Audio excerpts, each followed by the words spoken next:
Isaiah 44. Isaiah 44. Let's talk about idolatry. Merry Christmas.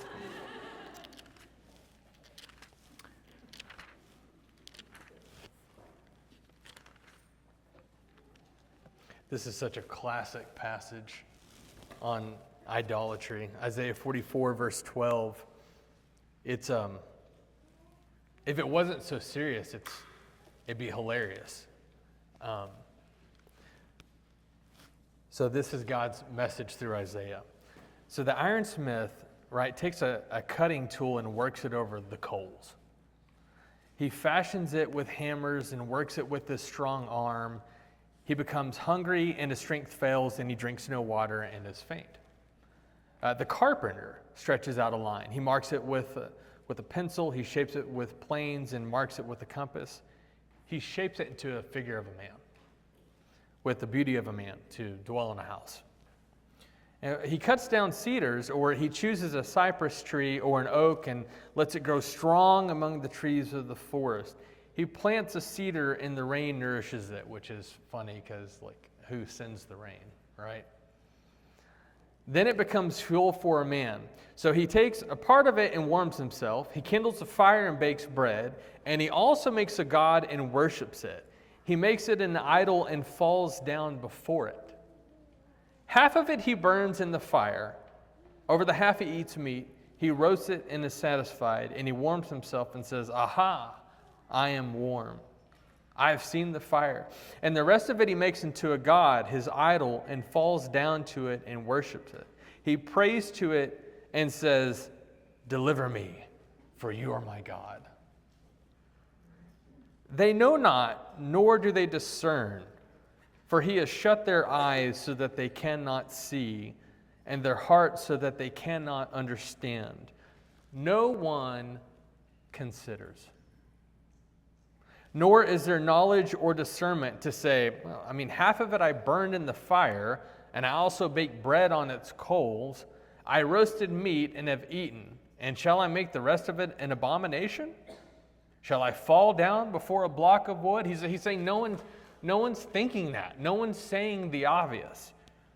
He feeds on ashes. A deluded heart has led him astray, and he cannot deliver himself or say, "Is there not a lie in my right hand?" Right, as he looks at the idol. How does a person come to that point? And again, obviously in the West, this is kind of an odd thing because we're not used to idol worship. We think idol worship is something of the past, but of course, then we remind ourselves, so much of the world, literally worships idols. This is only foreign to us.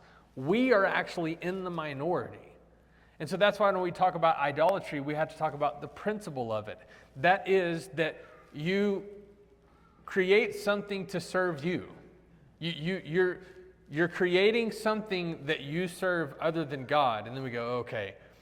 But the thing is that sometimes we downplay the ridiculousness of what we're doing because we don't have a physical idol. You see what I'm saying? So the thing is that if we understand, okay, the principle can still apply to me, then we have to see that the same sort of ignorance or lack of consideration can happen in my life. And that's why we appreciated men like Asa. So this has taken us back to last week.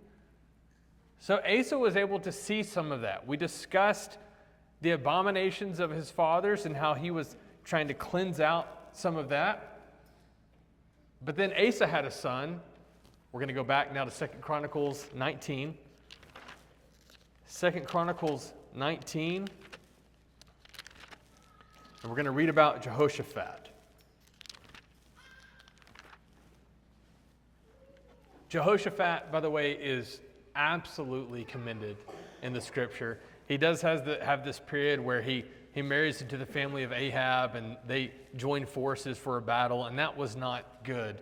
But it is overall, in other words, he's not, remember last week, I'm like, what do you do with Asa? Did he die in the faith or not? Jehoshaphat, we're not having to do that with. He's commended for his faith. Matter of fact, it compliments him about walking like the early father, like David. okay? It talks about him having a courageous faith and that God was with him. He begins his own reform like his daddy, okay? So sometimes dads leave their kids with junk in battles they shouldn't be fighting, right? But sometimes dads are leaving their kids with really good examples. So here's what happens in 2 Chronicles chapter 19, verse 4. Jehoshaphat lived at Jerusalem, and he went out again among the people from Beersheba to the hill country of Ephraim, and brought them back to the Lord, the God of their fathers. Now, and I come to appreciate these statements because there's a real delicate balance. Who brought them back to the Lord? and here's this reality of life that the power is still with the Lord, right? I mean, people are coming back to someone, and that's the power behind it. Yet, you can have an influence in someone's life. He brings them back to the Lord, the God of their fathers. He appointed judges in the land and all the fortified cities of Judah, city by city, and said to the judges, now hear this, consider what you do, for you judge not for man, but for the Lord. He is with you in giving judgment. Now then, let the fear of the Lord be upon you. Be careful what you do, for there is no injustice with the Lord our God, or partiality, or taking bribes. So we got this, one of the terms in the Bible that's super important is meditation. I encourage, especially, it doesn't matter the age, that if you're struggling, for example, with Bible study, I really encourage doing no more than a chapter a day, especially at the beginning, and meditating on what you've read. Chew on it.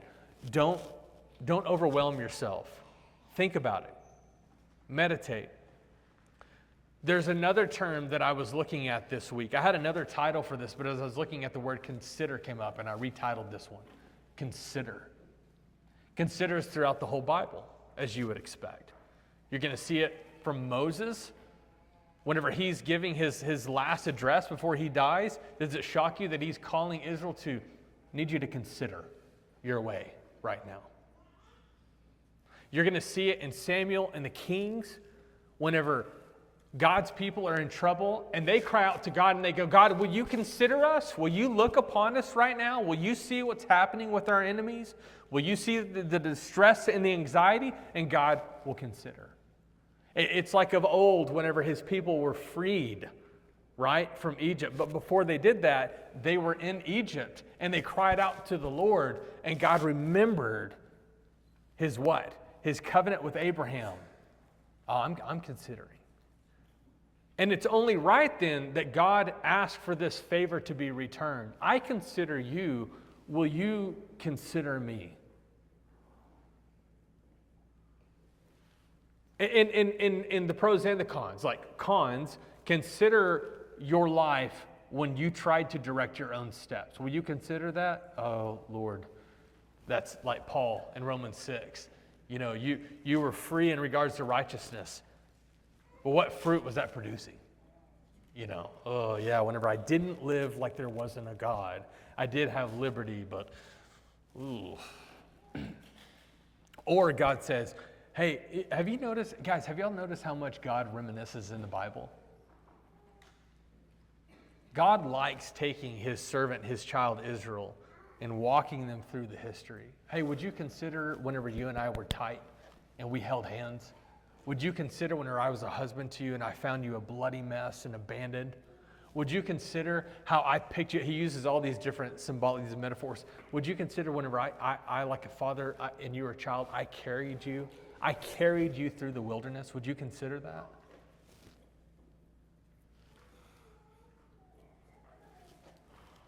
What's the sermon about for the next few minutes? This is going to go quickly. This is going to go quickly. We're taking a few weeks now to look inwardly, to look in the mirror, right? It's easier to see where correction is needed in other people. So we did that last week. But now I'm looking inwardly. We're going to talk about our relationship with the Word next week. I think I'd also like to talk about suffering the week after that.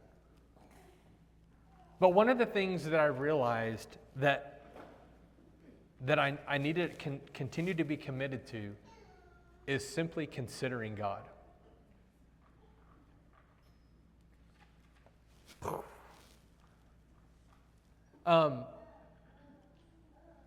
Everyone in here, I would think, does a lot of consideration.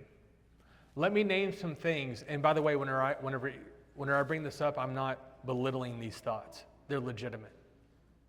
So, anyone looking to buy a house right now? Barnes, how are y'all doing? So you're considering right now. Is it a good time to buy? Is it a good time to rent? Do I want to be in an HOA? Right? Well, what's my 5-year plan? What's my 10-year plan? What's my 15-year plan? Can my wife work from home? Can I support her? What would I need to do to make that happen? If that's best for us? Are these fair questions so far?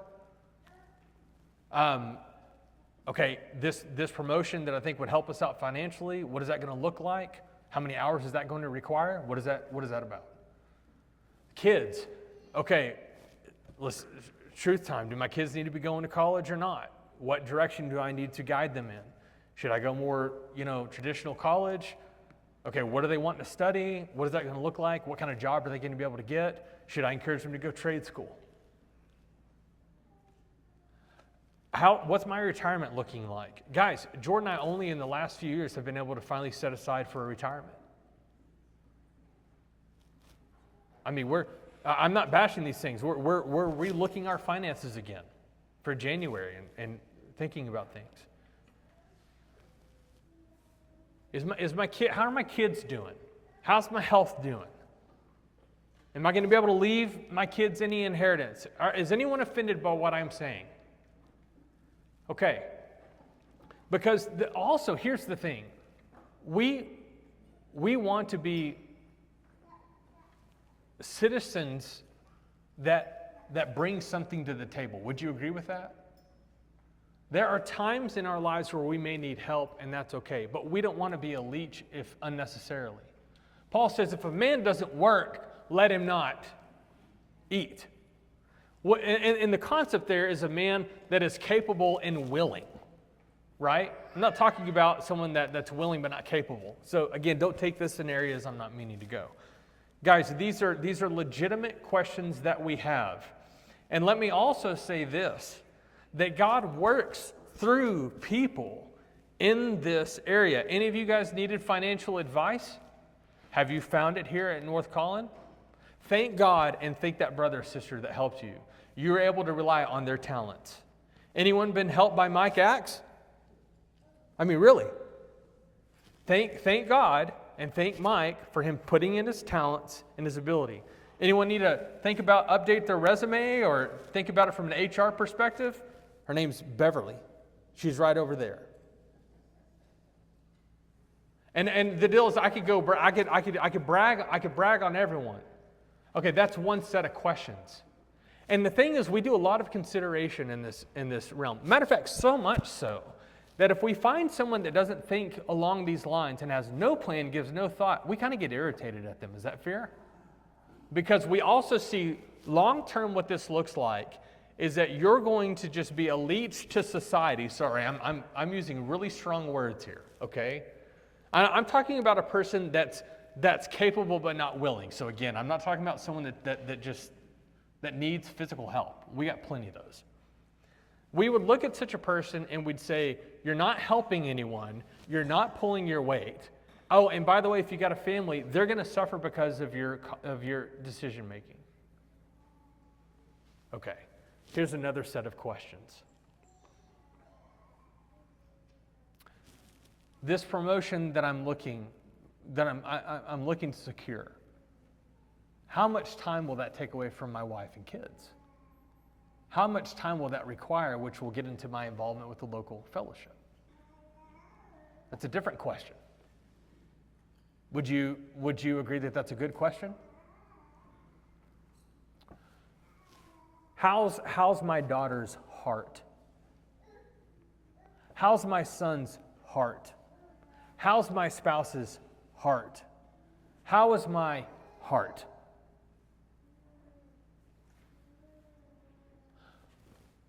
What does my neighbor think of me? Does my neighbor even know me?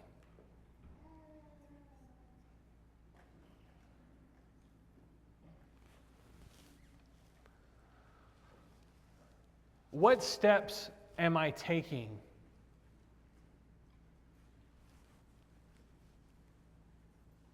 to help my brethren in need, or to grow in a clear area where God has given me a talent so that the body may benefit from it? What growth have I seen in the last year? What steps, even if I don't serve as a technical elder, what steps am I making to mature in the Lord so that I can feed my fellow brother or sister? Some of you responded last week and you're like, man, that question at the end when you're like, you said, you don't have to worry about your parents, where they're going to be for all eternity. Or you don't want to put that on your parents, and that got to a few of you. I know I'm with you on that one. I'm with you on that one. Here's another one. When we had the young adult class, I'm not trying to make anyone paranoid, but I'm messing with you. Don't worry, because now I got round 2, and I'm coming for the adults. I asked your kids questions like, do you think about God? Ever? Do you even think about reaching the lost? Do you talk about God in your home? They answered. What'd they say? You should know, right? You should know.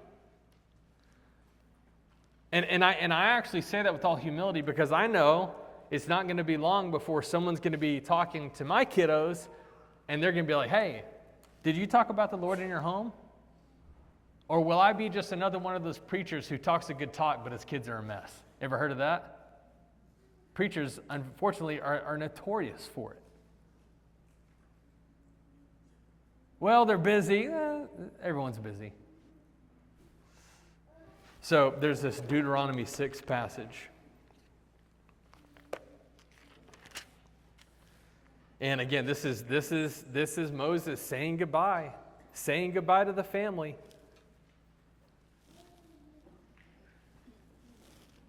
Deuteronomy 6, verse 4. So, by the way, this was Israel's John 3:16. This was their John 3:16. Hear, O Israel, the Lord our God, the Lord is one. It's called, I don't know how you pronounce it, the Shema, the Shema. They would recite it 3 times a day. 3 times a day, in the morning, in the afternoon, and at night. Why? Glad you asked me that. You shall love the Lord your God with all your heart, with all your soul, with all your mind, and these words that I command you today shall be on your heart. You shall teach them diligently to your children, and shall talk of them when you sit in your house, and when you walk by the way, and when you lie down, and when you rise. You shall bind them as a sign on your hand, and they shall be as frontlets between your eyes. You shall write them on the doorposts of your house and on your gates. Let's skip to verse 20. When your son asks you in time to come, what is the meaning of the testimonies and the statutes and the rules that the Lord our God has commanded you? Then you shall say to your son, we were Pharaoh's slaves in Egypt, and the Lord brought us out of Egypt with a mighty hand. And the Lord showed signs and wonders, great and grievous, against Egypt and against Pharaoh and all his household before our eyes. And he brought us out from there that he might bring us in and give us the land that he swore to give to our fathers. And the Lord commanded us, and here it is, and the Lord commanded us to do these statutes, to fear the Lord our God, for our good always, that he might preserve us alive as we are this day. And it will be righteousness for us if we are careful to do all his commandment before the Lord our God as he has commanded us.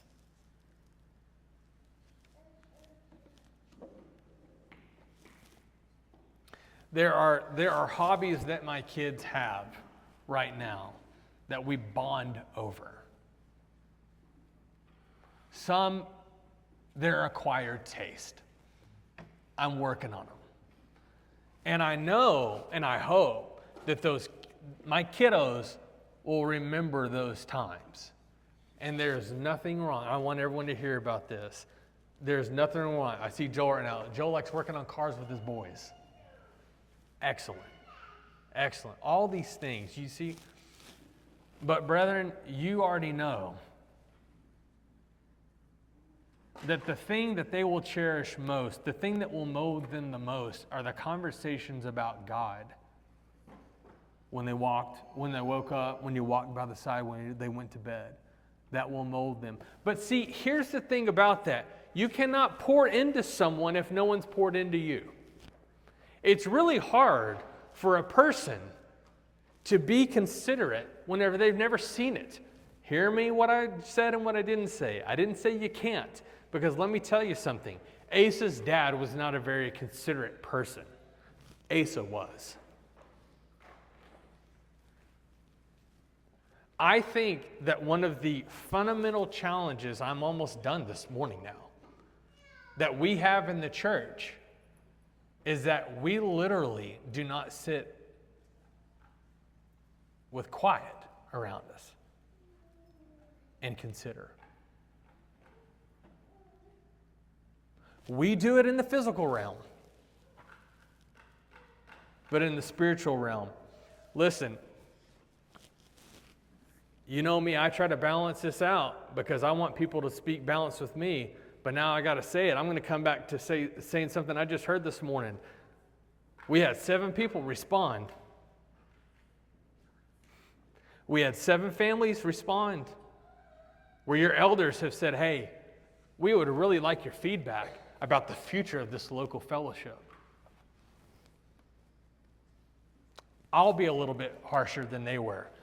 I want you to consider why you haven't responded to that yet.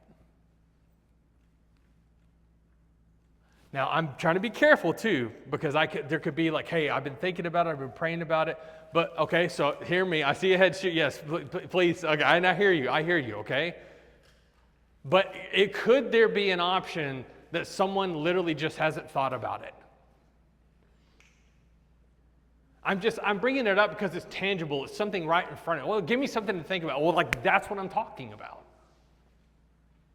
When's the last time you meditated? I'm not trying to sound braggadocious, but I can answer that. I was meditating last night for about an hour before I could go to sleep. I meditated some more this morning.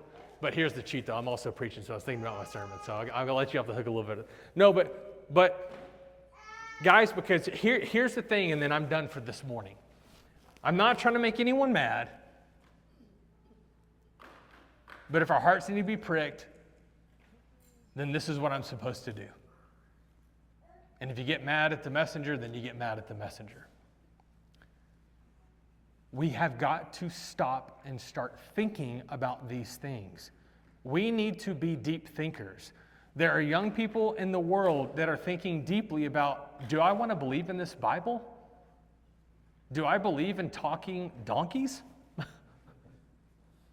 And they're going through the implications.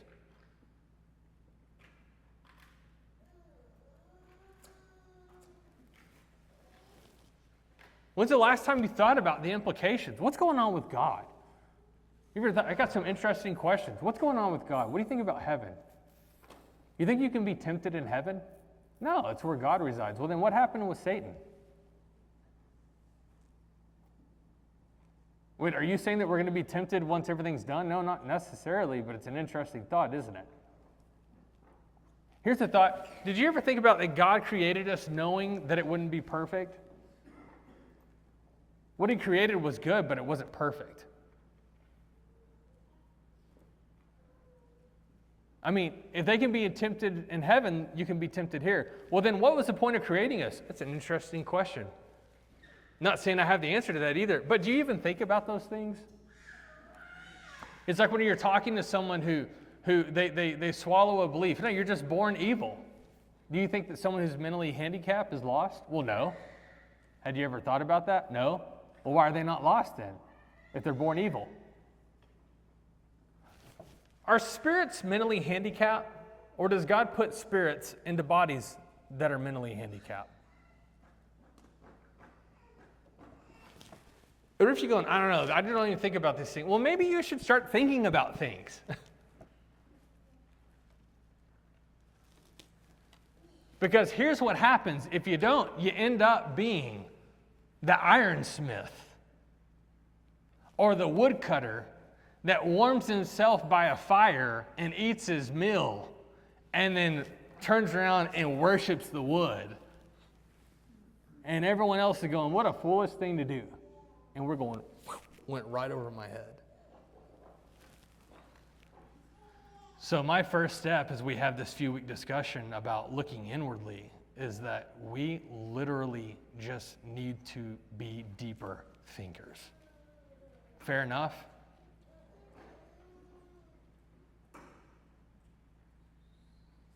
So here's the last question that I'll leave you with. If we're not doing this, are we not thinking because it's not important to us?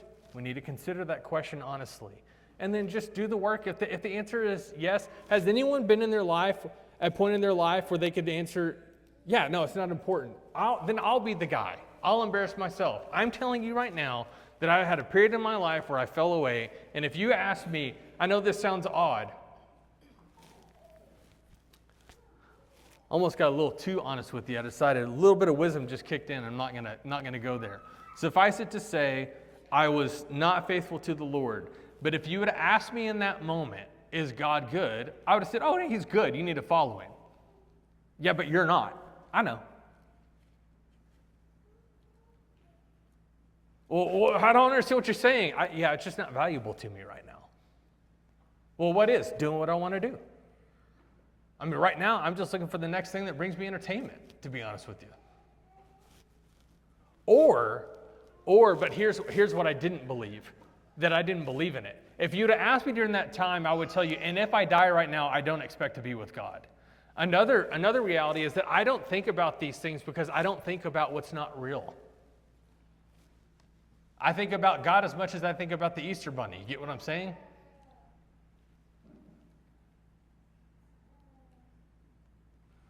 I got a sign in our neighborhood of a Santa on one knee, and it says, every knee will bow. And I'm like, I don't like that message there.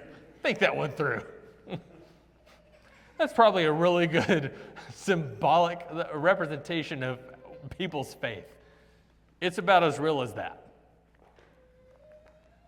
So let's do better. And here's the wonderful thing.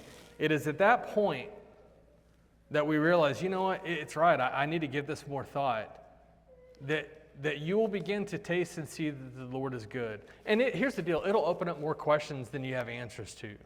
But you will begin to start a process of knowing God. And that brings us to next week. How do you know God? Ooh.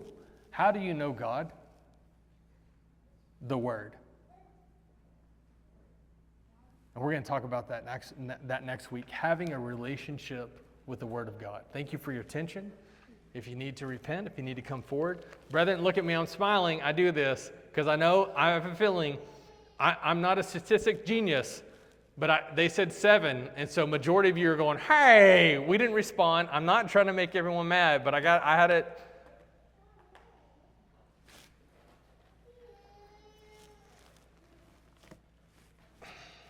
Y'all understand where I'm coming from? We need to be thinking about these things. Life is going to come and then go. Eternity lasts forever. Amen? Do we still love each other? Can I see smiles from you? Because I really like to be in a good place with people. I'm thin-skinned. All right. I don't care about you, Joel. Come forward as together we stand and we sing.